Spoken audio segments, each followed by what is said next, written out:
Hi everybody, welcome to the first evening of this exciting series. So the agenda for this evening will be an opening address by Professor Alf Nicholson, who is Vice President and Head of Medical School here at RCSI Bahrain. And then we'll progress to our speaker, Professor John Flood, and the question and answers session will be moderated by Professor Jim Dornan. So could I now ask Professor Alf Nicholson to formally open the event? Thank you very much, Martin. It's some months now since we conceived of this idea, and the person who brought this idea forth to me was indeed Martin Corbally, and I'm really delighted that he did. Firstly, it should have broad appeal to undergraduates and postgraduates in medicine and in other professions relating to medicine.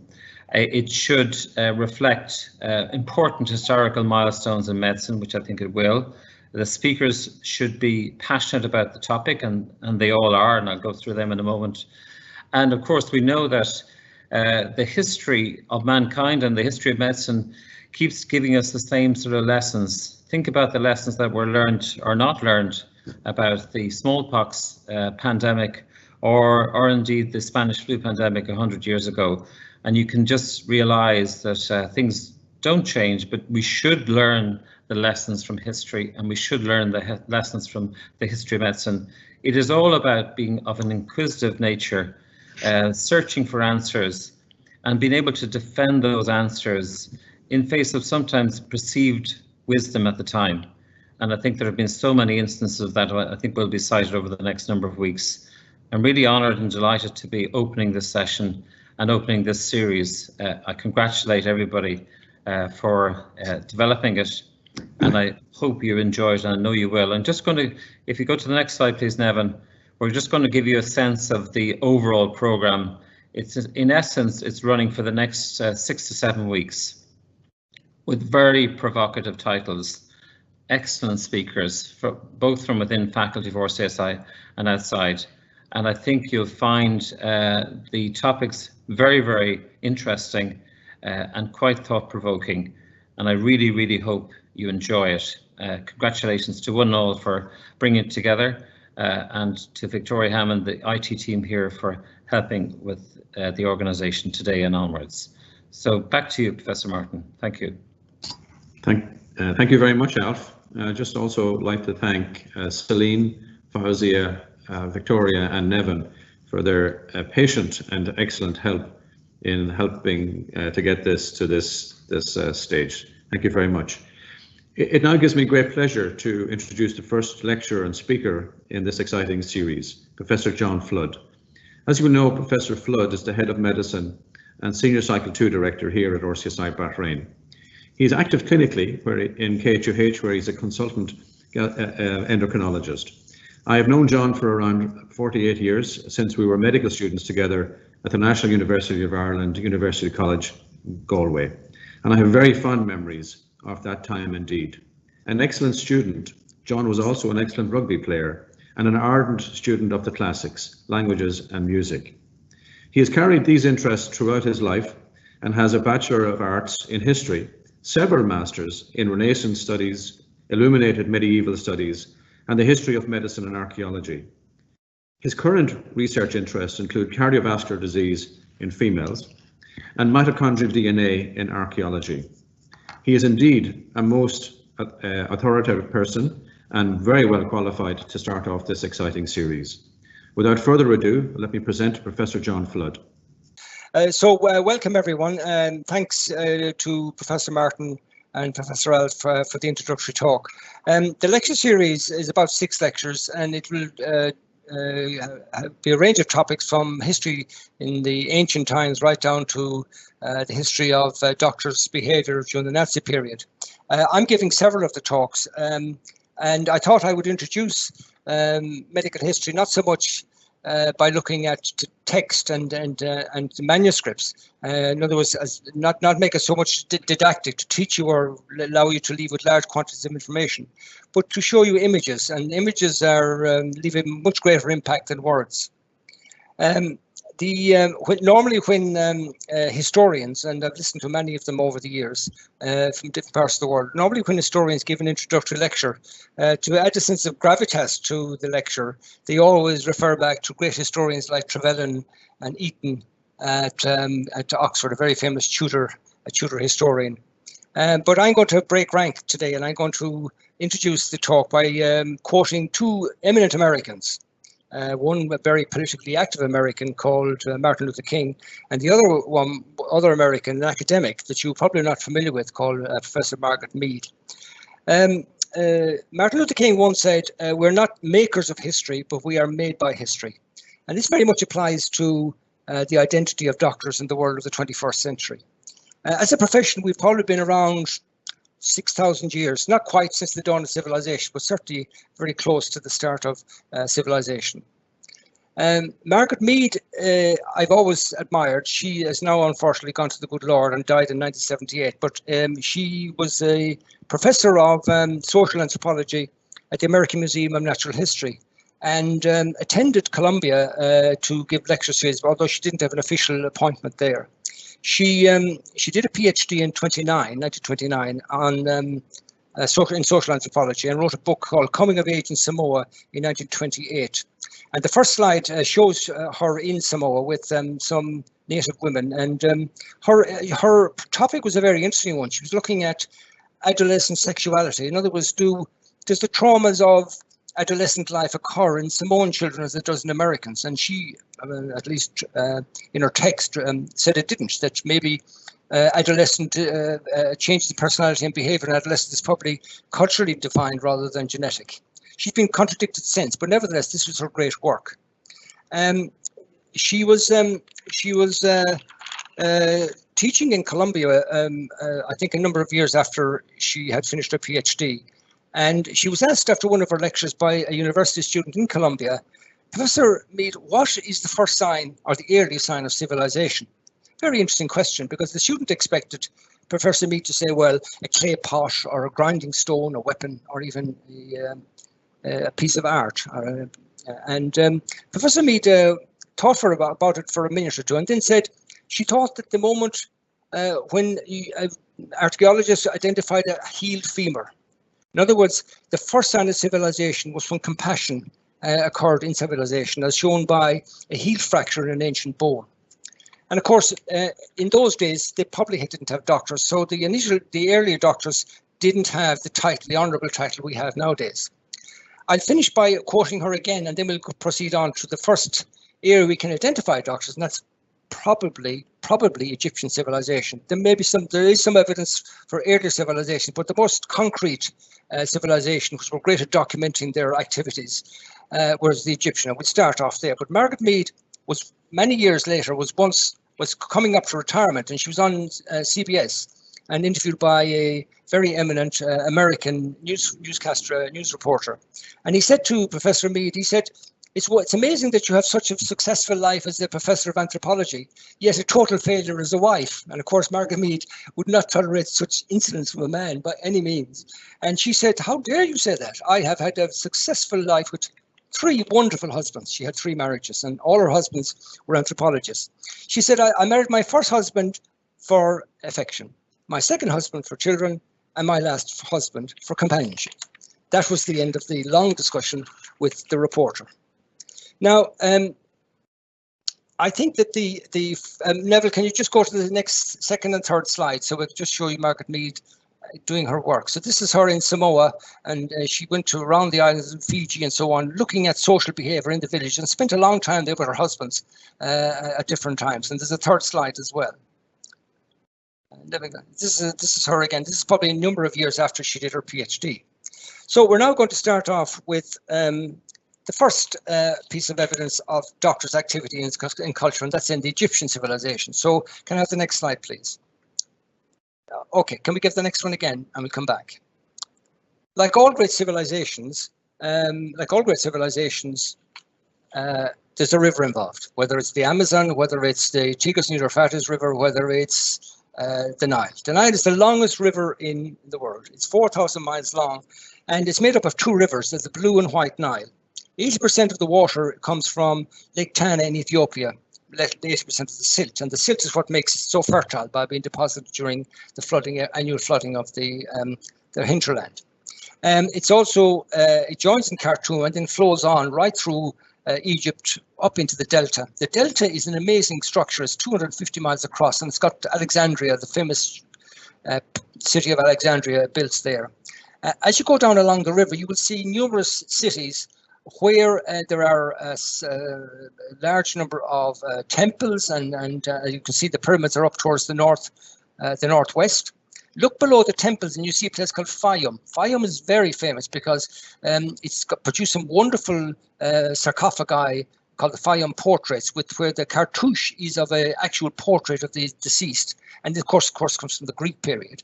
But look down along, you see things like Antinopolis and Hierapolis. This is all a legacy of Greek culture. And Antinopolis, as I'm sure all of you know, was the boyfriend of Hadrian and was drowned in the Nile when they visited there in the 2nd century AD. The river is very narrow, it's not very narrow, but it's very steep-sided towards the beginning. It's about 10 miles wide at the beginning and then spreads out towards the delta. And as you can see, the alluvial plain is very wide as you go up towards the pyramids. And this is where the steep sides have disappeared, and the flooding finds it much easier to get into the alluvial plain and to produce fertile land and good agriculture. Now, we're going to look at two representations of doctors or doctors' activity in the Egyptian empire, in the Egyptian civilization. And they both come from around the Middle and New Kingdom. Now, just to tell you where this construct came from, there was a Greek priest in the Greek period. As you can see, the Greek period is 300 BC, and called Menotti, and he went back and he documented all of the kings of Egypt right back to 3000 BC. They weren't called pharaohs by the Greeks; they were called kings. And this is where this timeline comes from Menotti. He was a Greek speaker, and he wrote it in Greek. Now, the pre-dynastic period is when we didn't have a unified Egypt. As you know, it's made up of the southern part and the northern part, which were eventually unified by the early kings or pharaohs. The pre-dynastic period was when people were buried in pots, and you had mastabas rather than pyramids. Mastabas are like a flat rectangular tomb, and of course multiple mastabas make up pyramids, and that's probably where the pyramids came from. So Menotti divided the historical timeline into Old, Middle and New Kingdom. And we have eminent pharaohs from each one of those periods. And then we have conquest by the Libyans, the Persians, the Greeks, and the Romans. And as you know, the Greeks came there after Alexander conquered most of the known world at the time and left one of his generals called Ptolemy. And he was Ptolemy the First Soter. And from there on, the Greeks controlled Egypt until the Romans conquered much later. And I'm sure you all know historically the relationship between Cleopatra VII and Caesar and Mark Antony. So he's writing at that time about previous activities. Now let's go to 1700 BC. So if you see 1700 BC, 15 and 7 down the middle, it's between the Middle and New Kingdom. This is the time we're talking about. So at that stage, the Egyptian culture was about 1,500 years old. When you think Western culture is probably 2,000. Halfway through, the Western culture would be equal to halfway through Egyptian culture when the doctors were active, and these papyri were made. Neville, thank you. Next slide, please. Now, there's two papyri we're going to look at. Next slide again. The Edwin Smith and the Evans papyrus. So since I'm friends with Martin Corbally, I thought it would be very appropriate to look at a surgical papyrus and a medical papyrus. And the first one is the Edwin Smith papyrus.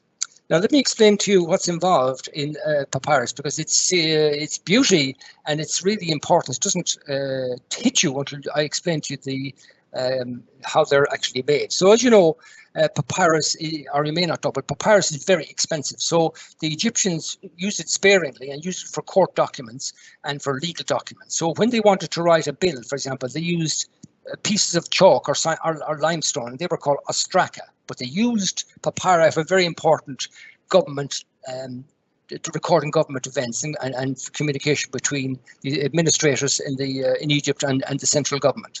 They were also used, obviously, in this case, to document.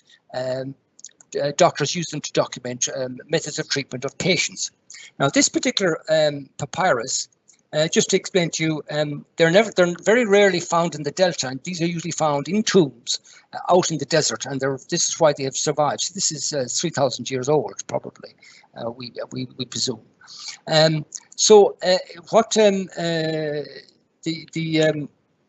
What it consists of is not hieroglyphics. So when you look at a Egyptian temple, you see figures, that's their hieroglyphics, but you couldn't write medical treatment using hieroglyphics. So they invented written script called hieratic, and this is what we're looking at. This is hieratic script. And of course, the Egyptians spoke Demotic, which doesn't exist anymore. So hieratic script is just written hieroglyphics, basically. And you read from right to left. Now, this particular papyrus is amazing. It's got 48 case histories in it. And the case histories, if you actually didn't realize and you transcribed it into an A4 paper and gave it to a medical student, he would recognize it as a way of we document surgical treatment in orthopedics, we say in King and Mount Hospital today. So 1,500 years, well, 3,500 years ago, in the middle, between the Middle and the New Kingdom, doctors in Egypt were documenting trauma just like we do now in orthopedics. This is full of how you actually treat leg trauma, head trauma, spinal injuries, and so on. And of course, orthopedic trauma is very common in Egypt because of battles. They were fighting the Assyrians and so on, and also trauma from the workplace. They were building big pyramids and big temples up on stone, and it was very common for people to get injured and fall and break their spines. And the Egyptians had a whole large number of ways of treating spinal injuries and so on. And in the 48 cases, in the 48 cases in the papyrus, between 6 and 7 of them, one of them is both a head and a spine, are purely how you manage spinal injuries. Now, how is the text laid out? It starts off with the word, if you examine a man for X. It then describes the examination and the progress, and then gives you treatment and an outcome. And it gives you 3 verdicts. It says, A, this is a medical condition I can heal. B, this is a condition I can tend to fight with. And C, this is a condition that I cannot heal. I will read out from a record of the papyrus one of the case histories. That's case 8, and it's a man who's got a head injury and he's a number of days unwell. He's got bleeding from his nose and he's got bleeding from his mouth, as it says here. The eyes are deviated away. He's bleeding from his nostrils and his ears. He's suffering from a stiff neck, an ailment I cannot treat. And they say that, of course, because they didn't understand what meningitis was, but they knew if you had a stiff neck after an open head injury and a basic skull fracture, it was pointless treating the patient, and therefore they let these people make them comfortable and died. And this is from a papyrus that was probably originated even further back than between the Middle and Early Kingdom. It probably goes back 3,500 years to the priest and doctor called Imhotep at the very early part of civilization, Egyptian civilization. So that's how old it probably is. They have a very interesting prescription for hemorrhoids, which I'll read out to you, and we'll move on to the next one. If you see a man suffering from his rear, when he stands up or sits down, and suffering very greatly with contractions of his legs, these are bad piles, you have to make him a prescription of oil, resin, and leaves of acacia, ground and smoothed and cooked into a compound, and a strip of fine linen to be anointed with it and put into his anus for immediate recovery. That was the cure for hemorrhoids 3,500 years ago. Let us move on. I beg your pardon. Let us move on now to the medical papyrus. Next slide, Nevin, please. Now this is when we go off piste, as they say. The surgeons in Cairo and the surgeons in Alexandria in those days were very logical people. This is a medical papyrus, and logic goes out the window and common sense. Now this is an enormous piece of material. It's 20 meters long, and it comes again from 1500 BC. And it's got a 110-page scroll to it, and it gets its name from Ebers because he was a businessman from Berlin, and he bought it, and it's now in the University of Leipzig. What's interesting about it is, again, it's hieratic. You read it from right to left, and it is full of not practical things like Professor Corbally would practice, but stuff like I would do, 700 magical formulas to try and cure my patients, no scalpel. And of course, the physicians in those days were using magic as we do today. It's full of the treatment of depression, dementia, contraception advice is given to how you manage pregnancy. And I'll read out some of them for you. And some of them are very practical. Birth control, To present conception, smear a paste of dates, acacia and honey to wool and apply as a pursery. More than effective. Honey is hyperosmolar and more than likely the sperm wouldn't have been able to penetrate. Guinea worm treatment is as we do today. You wrap in the emerging end of the worm around with a stick and slowly pull it out. That's 3,500 years ago. They knew the treatment for guinea worm. It was found in the Thebes Acropolis and was, of course, purchased by Ebers in 1872 and is now in the University of Leipzig. It's been fully translated by academics in this area. But it is amazing the contrast between it and the surgical papyrus, which is much more practical and down to earth. Next slide, please. Okay, that's the documentary evidence. What about the physical evidence? Well, this is Com Umbro Temple from the Greco-Roman period, and it's during the reign of Ptolemy VI, and it shows surgical instruments. Now, we won't have enough time. This is a whole lecture on its own, but go to the bottom column and you'd see cupping discs at the bottom on the left for doing cupping, and you see some scalpels on the right and probes on the very top left at 11 o'clock. So this is some surgical evidence, some evidence of surgical instruments used by Egyptian physicians. Next slide, please. In the next slide, we will see actual evidence. So there's the cupping disc for doing cupping, and then these are retractors and probes, which were very commonly used for injuries. Now, 1,000 years evolves and or passes, and the Romans come on scene and start introducing their way of treating things, and the whole thing becomes more sophisticated. The Romans, as you know, if any of you are into art and archaeology, the Romans were great innovators. They were great at copying things. They weren't inventors like the Greeks were. So all the beautiful sculptures you see in Rome, Florence, and across the world, and the Getty Museum in California, they're all copies of Greek originals. The eminent doctors in the Roman Empire were Greeks. The teachers, if you were a very powerful Roman, your teacher was Greek, and so was your physician. And we're going to look in a minute at a very eminent physician from Rimini on the east coast of Italy in a minute. Let us go on to the next slide. Now, next slide, please. And again, the next slide.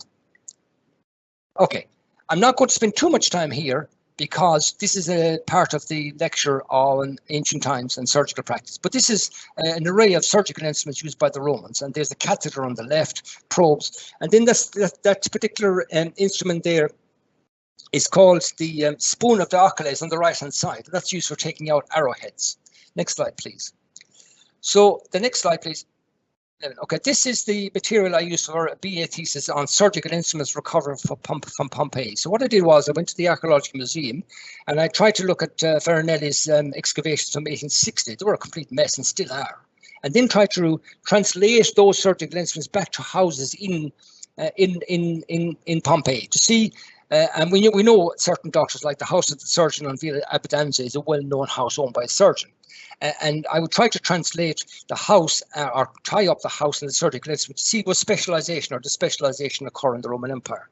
It was difficult to prove because of poor providence with the instruments, but nevertheless, many years later, the excavations of Rimini did prove what I was trying to show, in that there was a specialization and that somebody did orthopedics, another guy did ophthalmology, and so on. Next slide, please. So this is comes from Ostia, the great port of Rome, near the airport. And this shows a physician. He's got cups at the top, and he's treating a cataract. Now, renal calculi and cataracts were a huge problem in the Roman Empire. You got renal calculi because of dehydration and high purine diet, and a lot of catheters and a lot of the instruments for surgeons used were involved in removing renal calculi. But the other problem were cataracts. Now, the Romans, compared to the Greeks and the Egyptians, were very sophisticated. They got instruments, they created instruments made out of bronze, an alloy, or iron, particularly bronze, and they rolled it very fine and made a needle with a hole up the middle, and then created a clyster. So they would avulse the lens from the lateral aspect of the eye and then suck it out with the clyster. And they were doing this 2,000 years ago. It hasn't changed that much since. The instruments are finer, and it's still done under local anesthetic. I have another slide, which I didn't bring with me, unfortunately, showing that the patient's hands were tied in case he punched his physician as his cataract was being removed. But this is in Ostia, so wonderful evidence of medical activity in the Roman Empire. Okay, so this is a physician I mentioned to Martin a number of months ago when I was over having dinner in his house. And I love this story. So in the 2nd century AD, the Avars, they were a Germanic tribe, invaded northern Italy, and they destroyed a lot of the towns, including Rimini, which is a port town. Rimini was initially Etruscan and Celtic, and was invaded and taken over by the Romans in 286 BC. It's about a population of 150,000, and it was called Arminium in those days. Nothing dramatic about Rimini as a town until in 1989 they decided to build some supermarkets or shops in the middle of Rimini in the town, main street, or a little off the main street. So they started digging, and it's a very dangerous thing to dig anything in Italy. If you're putting in subways or underground, it takes 20 years because you come across so many artifacts. Lo and behold, the first thing they hit was a 7th century cemetery with bodies in it, and then they went down another layer and they came across this man's house, and his name was Eutroces. And we know this because on the wall of one of the rooms in the house, somebody's written a graffiti and the graffiti says Eutroces homo bonus. Eutroces was a good man. He obviously was a patient who had been in pain. And on the floor we had Domus Medicina, so we know this man was a doctor. And we know he was Greek because the statues in his gardens are Greek gods. We know he was educated because there was lots of decorations around his house showed that he was a cultured, educated man. We know he was a military doctor because he had lots of instruments that you would use for battle trauma. And he obviously was very good because his house is extremely elaborate and is now the center of visits to Rimini. When people go to Rimini now, they don't go to the supermarket, they don't go to the beach, they go straight to see this man's house. It's in a huge covered area, as you can see. What were the instruments like? Now, next slide, 11, please. These were his instruments. He was a bone man. He chopped bones and he cut bone and so on. These are iron instruments. The biggest collection of surgical instruments are from this man's house, even more so than you have from Pompeii. I think we will leave it at that. It's a whole lecture on its own, but it gives you an idea of how sophisticated surgical techniques and surgeons were in the Roman Empire 2,000 years ago. How much have we progressed? I'm not sure. Okay, this is another very interesting story. This is a man called Solomon Schneckter, and he is a Romanian Jew. He was a rabbi, and he was also an historian. And he was in 1890. He was appointed as a lecturer in Talmudic studies in Cambridge. He was only the second Jew ever appointed to Cambridge University.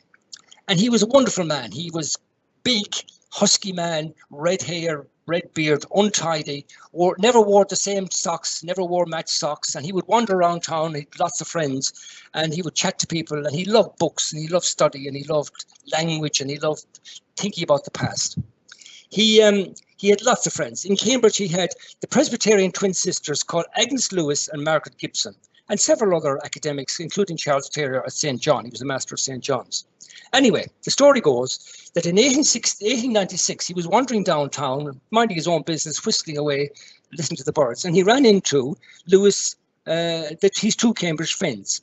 And from that day on, he got his place in history, because they said to him that when he met them in King's Parade, they said to him, "We have just come back from Cairo. We've just gone over there." And they were very intelligent women. They learned Syriac in order to be able to translate the early Gospels. And they said, "We were in Cairo and we bought some stuff." And they opens her handbag and takes a bunch of what you and I would call rubbish out of her bag, and hands it to Solomon Schneckter. I would love to have been there, because he, for the first time, I'm sure in his whole life, was absolutely ecstatic, because he had just seen an unknown Hebrew original of the apocryphal book known as Ecclesiasticus to Christians and the Wisdom of Ben Sira to Jews. It was an incredible discovery. And he said to himself, well, if there's one of those, there are many. So he got Professor Charles Taylor to fund him. He wasn't a very well-off man. And he took his wife Mathilde, and they went off to Cairo, to Fushtat, the old part of Cairo.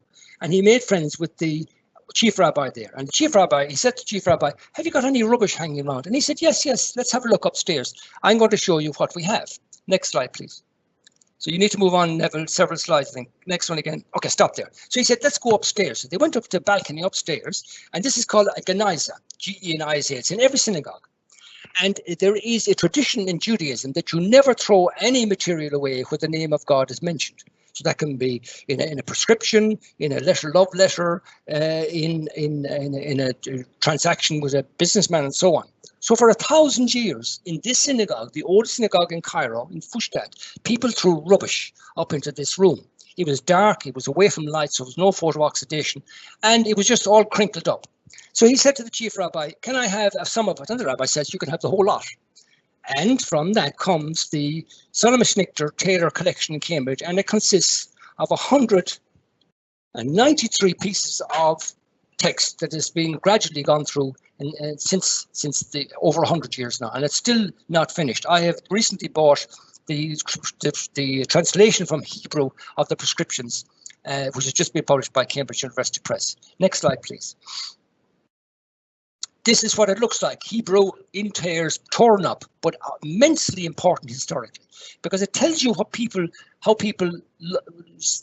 express love in this period, how doctors wrote prescriptions for their patients, and so on and so forth. Next slide, please. Next slide, please.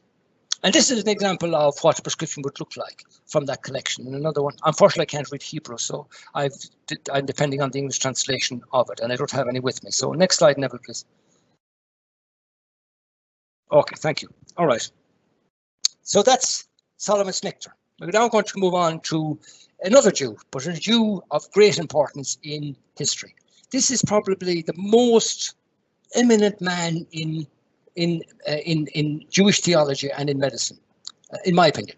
He was born in Cordoba. I went to see the Great Mosque in Cordoba with my mum many years ago, and I was going around the Jewish quarter, which was an absolutely beautiful part, and what did I come across but this man? And I said to my mother, that's Moses Maimonides, there with his book. So I started doing some research on him, and I discovered he was an amazing man. He was a Torah scholar in the Middle Ages. He was a doctor. He was a personal physician to Saladin.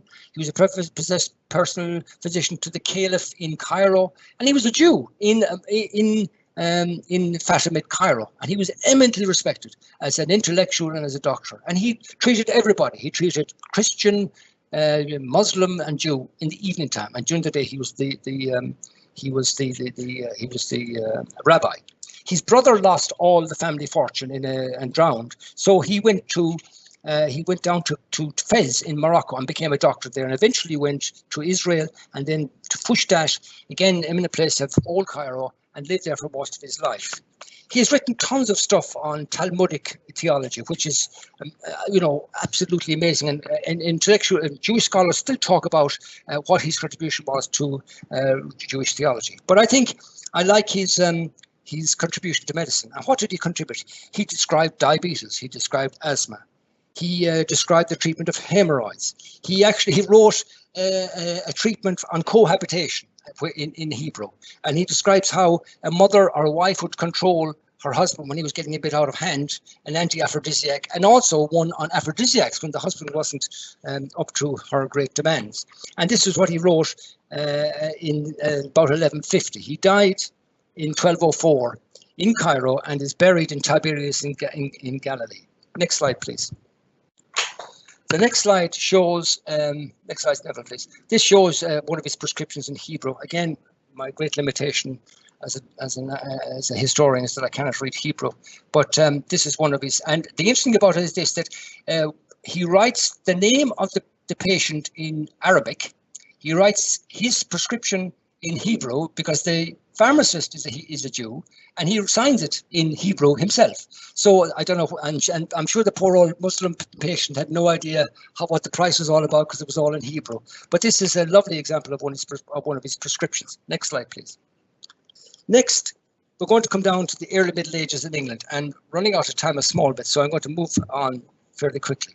This is Rahira. He's an Augustinian monk, and he founded St. Bartholomew's Hospital in London, which was founded in 1123. He was a courtier or an advisor to Henry I, one of the Plantagenet kings, and Henry gave him some land in Farringdon, which was outside the walls, and he built a hospital there for the poor and sick. And it was the hospital is still there today, and he's buried in the church attached to the hospital. There are 6 churches attached to St. Bartholomew's, and this is St. Bartholomew's the Great, and that's where he's buried. It's over in the left-hand corner. Next slide, please.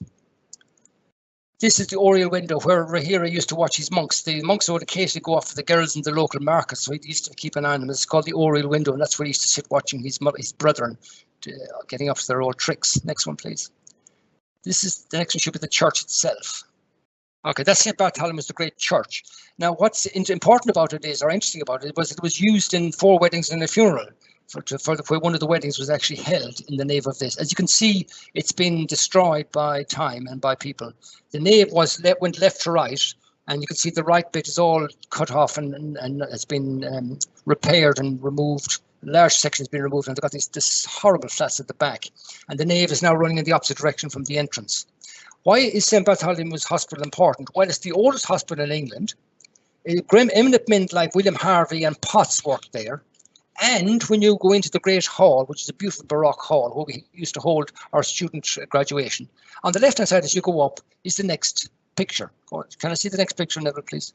And this is the next picture. This is a wonderful painting by Hogarth. There's 2 of them. This is the Pool at Behesta, and he painted it in 1736. It's an enormous painting up along the left-hand side of the wall as you go up the stairs. And he painted also the Good Samaritan. It shows Christ healing the sick. And Hogarth painted that because, of course, he got really annoyed when they were going to get an Italian to do it, and he actually did it for free.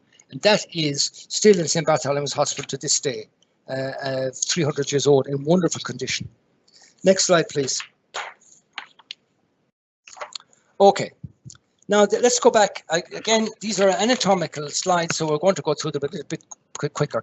This is dissection in the Middle Ages. So Erasistratus and Herophilus were both anatomical teachers of anatomy in the Great Library in Alexandria. And from that time on to now, no anatomical dissections were done. And Deluzzi is the first Italian, probably the first Italian to do it. But everybody was depending on Galen's writings, which were incorrect. And therefore, nobody took any notice. There was no progress until a very famous man came, and Vasilius came along. But in the Middle Ages, it was a complete waste of time. The anatomist would not touch the body. He would sit there reading a book of philosophy to the students. They would have a lector, the anatomist, then they would have a censor who would point out the anatomical structures, and then you'd have the barber surgeon in the middle doing the dissection. But the anatomical drawings and writings of Galen were completely incorrect, and nothing happened until the next man came along. Next slide, please. And this is Andrew Vesalius.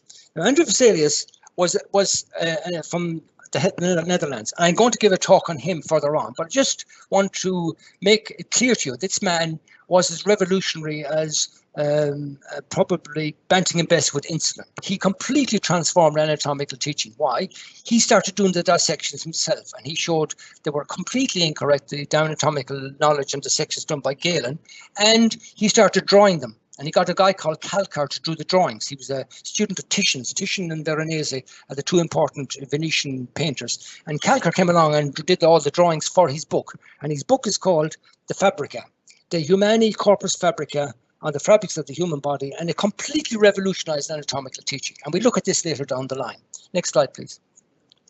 And this is the Calcar's drawing. This is the secunda, this is tertiary, this prima. There's loads of versions of it. But look at the definition of the flayed body and the anatomy and the anatomical structure, completely transformed from old texts. We will look at this later down the line in our anatomical lecture. Next slide, please. This is just his background. He was a very famous, he got became a professor of anatomy in the University of Padua at the age of 28, and eventually became the private physician of Charles V, published his Fabrica in 1543 and died in 64 on pilgrimage to Jerusalem. We'll talk about him much later in our anatomical lectures. Next slide, please. Now, we're back up into the Netherlands again. This is a very famous painting, which I think most anatomy students would recognize. And it's called The Anatomy Lesson of Dr. Nicholas Tulp. Now, it's not all that it seems. So who was Nicholas Tulp?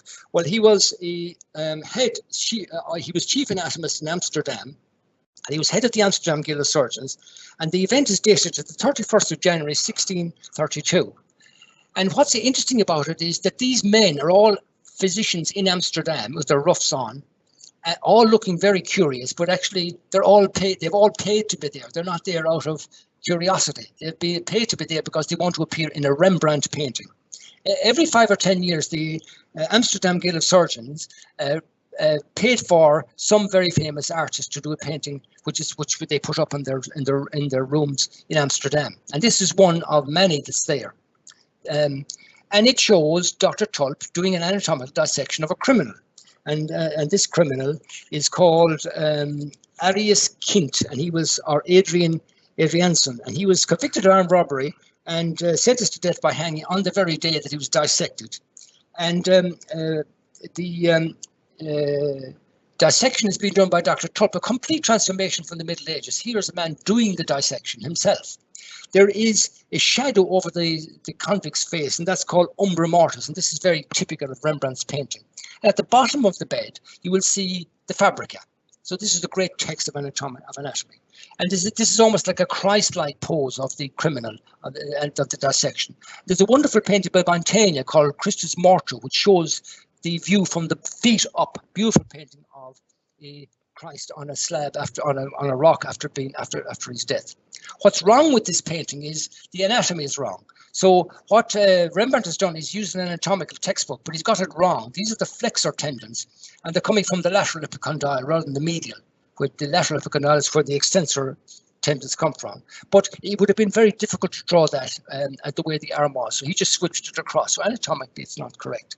And there's another one by Rembrandt later called the Anatomy Lesson of Dr. Jamin, but it's not quite as dramatic as this one. I think this is a wonderful painting of really affluent doctors in the Netherlands at this time, a very rich part of the world. Next slide, please. Now, the next one, it comes from Spain. This is a fisherman and his wife, believe it or not, and she's Italian and she's from Abruzzi, and she's got 2 kids with them already, and this is their 3rd child. Now, what's interesting about this is that the Spanish, during the golden age of Spanish history, were absolutely obsessed with deformity. And I have several books, one I used for one essay I did for an MA, looking at how dwarfs were painted and people were deformed, retarded, and physical curiosities like this. So the Duke of Alcala, being a very well-educated man, commissioned this painting. And it shows this poor fisherman with his wife. And there's a stele to the right, as you can see, one on top of the other. And the stele gives the history of this man and his wife. And her name is Magdalena Ventura. And it says, Magnum Natura Miraculum Magdalena Ventura Oppido, and she lived in Abruzzi. Now, what's interesting about it is this, that she's not depicted as a woman, she's depicted as a man. So most nursing mothers or women in pictures of this time would be sitting down nurturing the baby, but he's standing up, or she's standing up in the pose of a man. You've got big hands, bearded. The beard is less groomed than the husband, and it's to identify and to actually emphasize the masculinity of the wife. She was supposed to have been 53 when this was done, but the evidence is that she was probably 36, 37, and that's when her beard started to grow. A lot of stuff has been written about what is the cause of this condition, and my suspicion is that she had a testosterone secreting ovarian tumor, but adult-onset congenital renal hyperplasia could equally explain this. This is in a hospital in Spain, where it has been left by the Duke of Alcala as its benefactor. Next picture, please. About 4 or 5 more to go. Now, go back. The next eminent painter is Velázquez. Diego Velázquez, you can see him there on the left-hand side, and he was a very important man during the reign of Philip IV of Spain, who was married to Magdalene of Austria. His first wife had died, and this is the Infanta Margarita. This is called Las Meninas, painted in 1653. There has been absolutely volumes written on the iconography of this painting, and even the language and the ideas projected in it. Even Foucault, the French philosopher, has written loads about the hidden meaning, the semantics of this painting.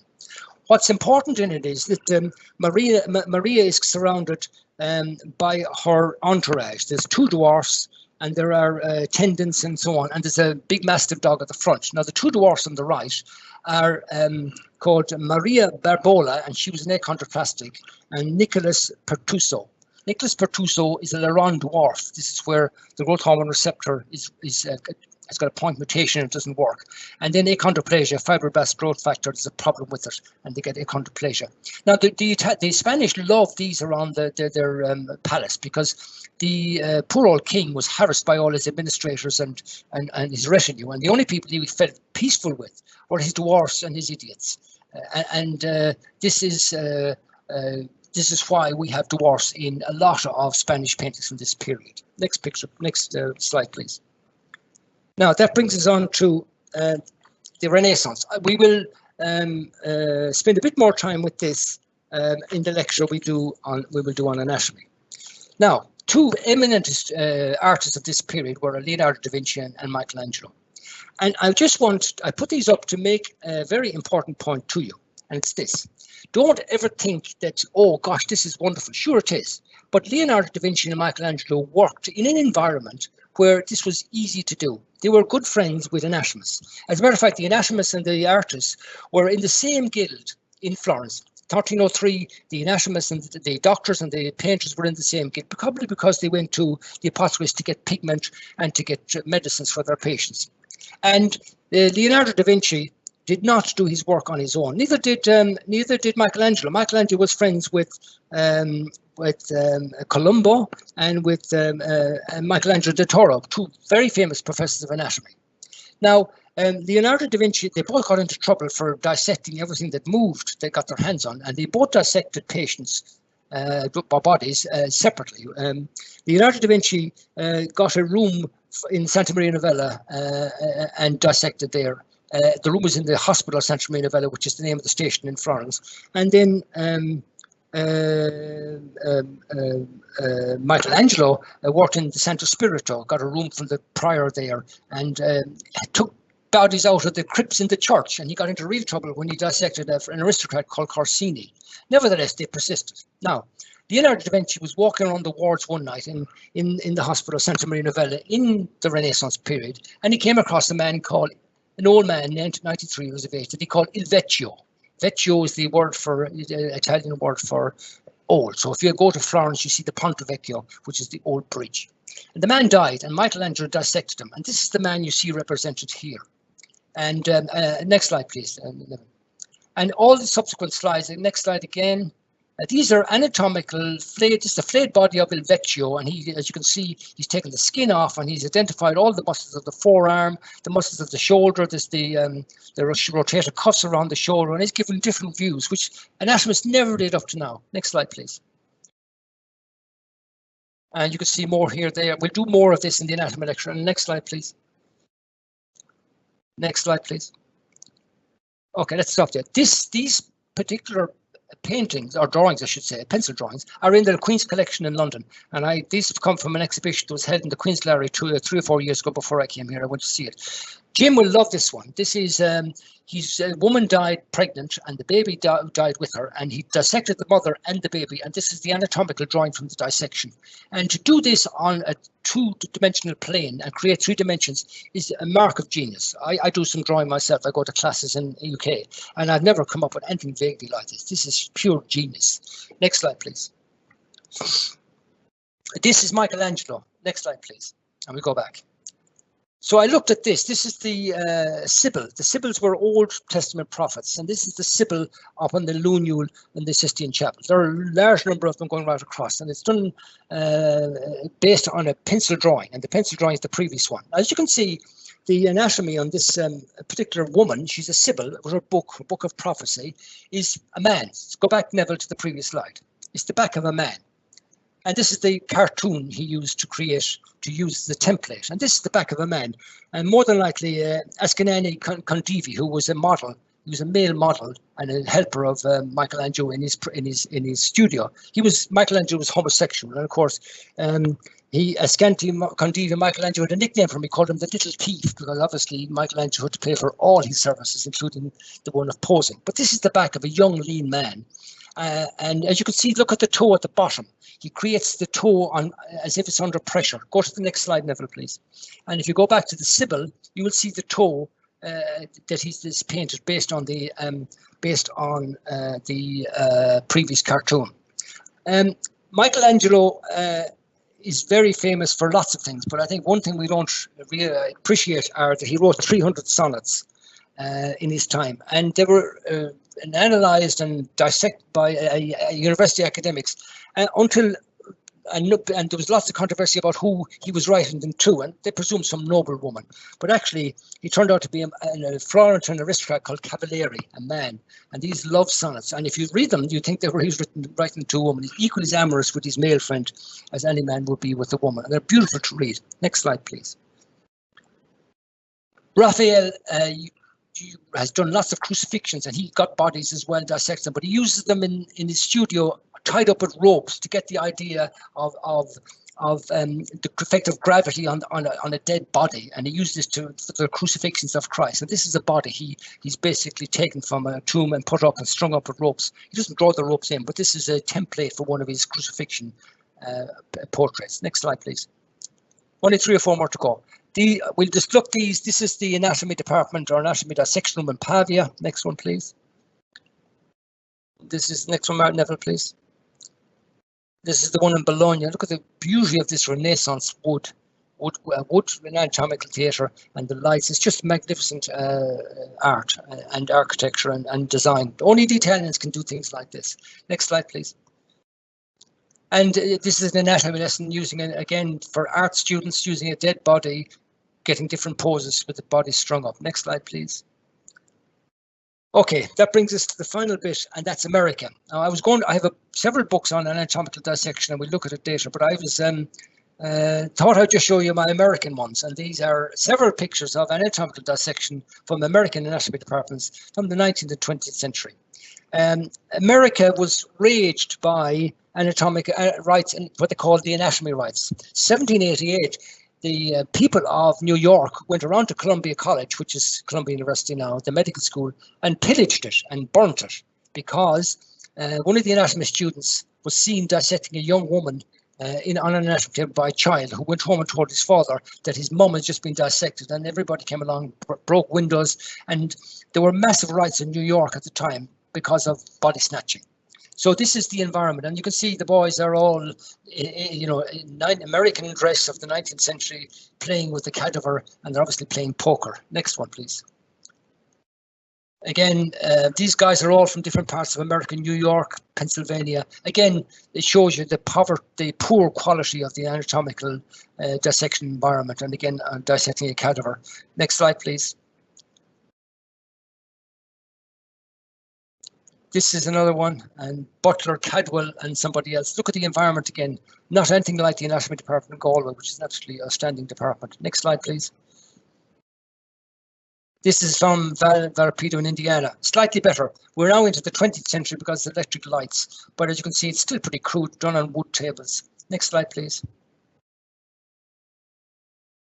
This is from Howard University, America. I had to put this in because it's the first time women have been allowed into medical school and become doctors, and they're dissecting a fresh cadaver, a freshly died person. As you can see, this is not a 3 or 4 year old cadaver. This is fresh, and you can see they're doing this abdominal flap. Another one is doing the dissecting the neck, and the anatomists are behind. The guy with the dicky bow is probably the professor of anatomy, but it's not done inside the hospital. It's done out in the car park. It's done outside the building. So it shows you how primitive and crude anatomy teaching was in America at this time. This is Howard University. Next slide, please.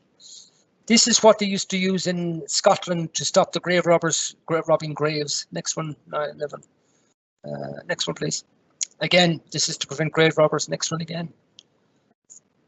This is the custodians' house to prevent people from raiding the tombs and so on. They're in lots of graveyards. The one in Galway's got a big house in front of it, all to stop body snatching. Next one. I'll give a separate lecture on this topic. That's, of course, Hare of Burke and Hare. Burke was actually Irish and Hare was Scottish. And there's a wonderful history behind all of this, which we'll talk about down the line with the anatomical history section. Next one, Neville. And we're now into the 20th century. Now, the most eminent medical school in Germany is Heidelberg. A wonderful place to go. Beautiful, magnificent town. The most eminent hospital, of course, is like Charité in Berlin. Now, Gunther van Hagen is a crazy man. He's absolutely crazy. He's an anatomist, and he wears a Stetson hat, and he goes around the world with his body's exhibitions. And he's come up with this idea of plastination, where he interjects a plastic polymer into the body to make it rigid. And this is the circle of Willis that he's done in one of his preparations. Wonderful anatomy here. The interesting thing about it is the anterior communicating artery. See the red square, or the yes, a square, just there in front of that. That's the anterior communicator. Go right to the back, and you see on the right hand side the posterior communicator is poorly developed. This is quite common. About 40% of the population do not have proper circle of Willis, and usually the posterior communicator is hypoplastic. And this is still a confirmation of this. Next slide, please. This is the next slide, all these slides are from Gunther van Hagen. This is a plastinated coronal section showing the corpus callosum and cerebellum. This is absolutely wonderful anatomy, and you can see the definition of white and grey matter so well. Next slide, please. And it should be a dissection of the face. This is a wonderful example of the quality of dissection that Gunther van Hagen has done, showing the external carotid and all its branches. Next slide, please. Okay, that's the lecture. I'm just going to show you, I was going to put a prize in, or a quiz in, but I will tell you who these people are. There's only 3 of them. This is Somerset Maugham, doctor who qualified in St. Thomas's, long dead by now, wonderful writer. Written The Moon and Sixpence, about a doctor's life in 19th century England. The Painted Veil, which is about a cholera epidemic, which my paediatrician friend is going to talk about, hopefully. And he wrote a whole series of short stories. Wonderful writer. He was a homosexual. He had a club foot, and the doctor in The Moon and Sixpence had a club foot as well. And he was a doctor but never practiced, and was a great writer, and he's a wonderful writer. Next slide, please. Next slide, please, Nevin. This is a picture of Banting and Best. Banting is on the right, Best is on the left. And that's Daisy, one of their mongrel dogs that they used to discover insulin in. Banting was a GP. He had no training whatsoever, and decided to become a researcher in the Department of Physiology at Toronto University under a guy called MacLeod, a very nasty piece of work from Aberdeen, who was professor of physiology. And he said, let the boys off into the laboratories, give them no instruments or retorts or anything, and didn't even give them animals. And Banting had a patient who was a dog catcher, and he got his dogs from one of his patients. And he discovered insulin, one of the amazing breakthroughs of the 20th century. Next slide, please. And a whole lecture on its own, probably 2 lectures. Next slide, please.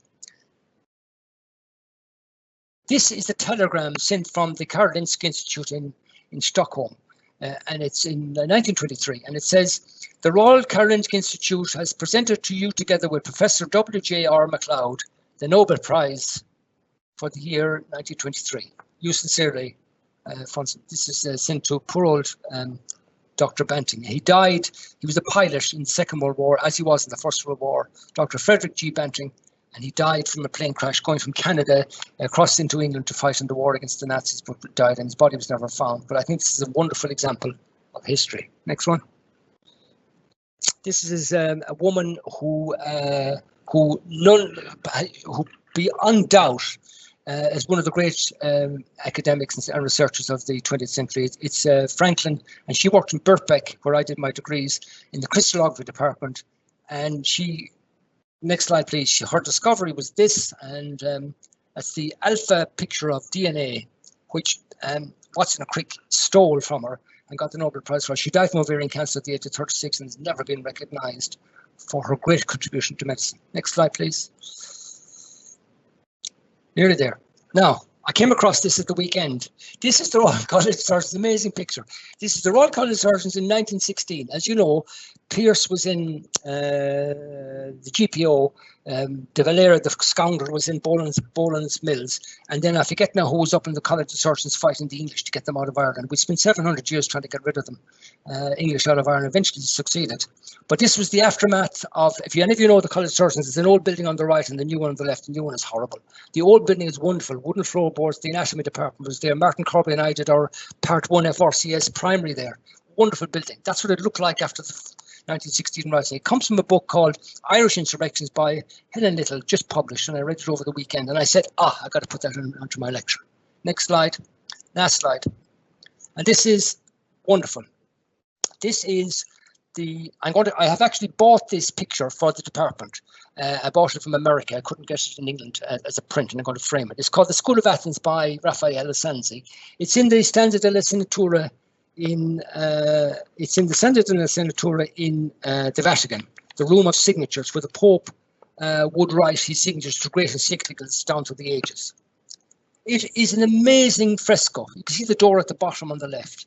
And what's amazing about it is, as it says, the School of Athens. It's about all of the great intellectuals from the ancient world. And in the middle, you have Plato and Aristotle. Plato has got his hand up like this, pointing to the heavens. And in his hand, he's got his book called Timaeus. On the other side is Aristotle, and he's got his Nicomachean Ethics. And all over, you have academics and intellectuals. You've got Ptolemy with his orb. You got Heraclitus. You got Diogenes sitting on the steps, and so on. And it's in the shape of a Greek cross, and it's got classical motifs to it. And he uses Michelangelo actually as the model for Heraclitus, and he uses Leonardo da Vinci in his old age for Plato. So you're looking at Leonardo da Vinci there as the model for Plato. And this is the School of Athens. And when you come into the medical department from April on, you will see this right in front of you, a celebration of intellectual life and books. That's the end. Okay. Professor John, that was just magnificent. Absolutely tremendous, and everybody is delighted. I've got a couple of questions for you. One, considering our audience, from Durjoy Shom, how significant are the contributions of ancient physicians in the ancient world of the East, Chinese, Egyptian, Middle Eastern, and Indian? And what is their place in the history of world medicine? A very important question, and I have to admit to ignorance. I don't really have much interest in Chinese culture for political reasons, modern political reasons, more than anything else. Their treatment of the Uyghurs and the treatment of their peoples and their political activities in the world. So I don't have any great love, but I have some knowledge of Islamic and Muslim medicine. I was going to introduce it here today, but Martin Corbally sort of suggested I should leave it to our professor of our neurosurgeon from the hospital, who's going to give us a talk on Islamic medicine. But I have extensive knowledge of it, and Ibn Khaldun was a great traveller in this period, and you can read about the times from his writings, the travels of Ibn Khaldun. But Ibn Sina and these people, Avicenna, the Islamic world were miles ahead of the West in the Middle Ages, in medicine, social organization. If you go to Seville and look at the water mills on the river, the Guadalquivir River, there's a Roman bridge across the river in Seville, and beside them are the old water mills built by the Moors of Spain. If you go and see the Alhambra Palace in Granada, if you go and see and the Cur de Leon, if you go and see the Great Mosque in Cordoba, you do then begin to understand how advanced Islam and Muslim culture was way ahead of the West. They had a hospital. I wrote an essay about a hospital in Persia where they had 1,500 beds. They had outpatients, they had a pharmacy, they had physicians, they had surgeons, they had people like Martin Corbett, the chief of surgery. This was when we were running around Western Europe in sheepskins, killing each other and just barely learning how to read and write. The Islamic world was way ahead. Thank you. What's happened? Okay, thank you. I was wondering if I could ask you another question before we run out of gas.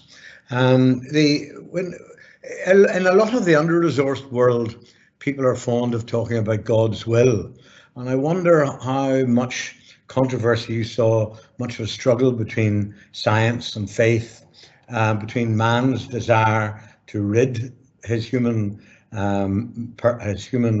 colleagues of pain and disease, where sometimes religions were saying it's all in God's plan.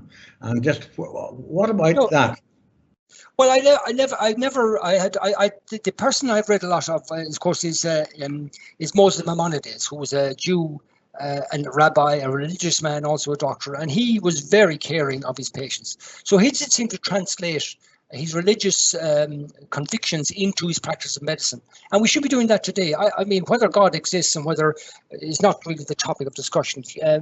The whole idea of humanitarianism and the idea of treating everybody equal is so important as part of medicine.